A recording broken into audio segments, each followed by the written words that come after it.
this deck tech, we're robbing AC/DC for our name. Yes, it's a touch too much, because this deck's all about Deathtouch. As a fun little deck in Standard, we're playing Deathtouch Tribal, because there's been a lot of good Deathtouch cards, and now there's been a couple cards that care about Deathtouch. So let's talk about it.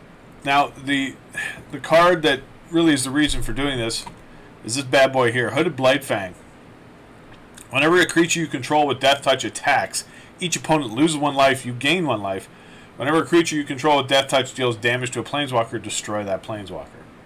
So, let's take a look at this. This is a fun little deck. We've got Foulmire Knight, because it's a 1/1 Deathtoucher, but also for 2 and a black, you can draw a card, lose a life. Vampire of the Dire Moon, Deathtouch and Lifelink. Now we've got, we have 3 Sorin's Thirst here. I've got 2 different types because, you know, got to mix it up. Sorin's Thirst deals 2 damage to target creature and you gain 2 life. On the surface, not great, but it's in here for a reason. And we'll get to that very shortly. Alright, next up we got Cheville, Bane of Monsters. I really like me some Cheville. Cheville's got at the beginning of your upkeep, if your opponents control no permanents with bounty counters on them, put a bounty counter on target creature or planeswalker an opponent controls. Whenever a permanent an opponent controls with a bounty counter on it dies, you gain 3 life and draw a card. It's got Deathtouch. Good old Jake the Snake Roberts. I mean, look at it. It looks like Jake the Snake Roberts. This is a solid card. Get some stuff done, and it's another Deathtoucher, and that's important to have in this deck. So then we have the Hooded Blightfang, which we talked about. It is the impetus for this deck.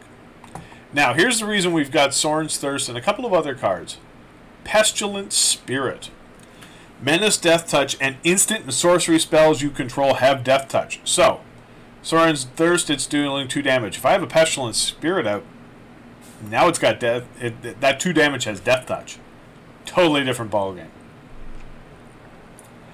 Agonizing Siphon falls into that same category as Sorin's Thirst. Deals 3 damage to any target, you gain 3 life. Again, the Deathtouch now matters.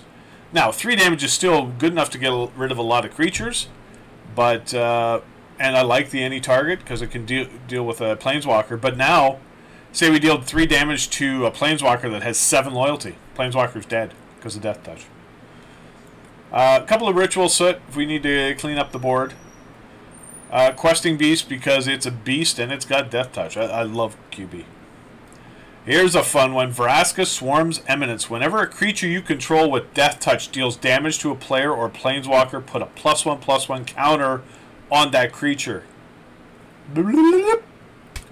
This is the other card that really brings this deck together. Plus it makes 1/1 Black Assassins. I love this card. And then we got a couple of God Eternal Ronus, again a Deathtoucher. You know, it's big money, or it's a big cost, and we don't have a lot of greens. A double green is going to hurt a little bit, but to give every creature when it enters the battlefield double their power, it's awesome. And Vigilance. It's a good card as a finisher, and I just really needed 2 of.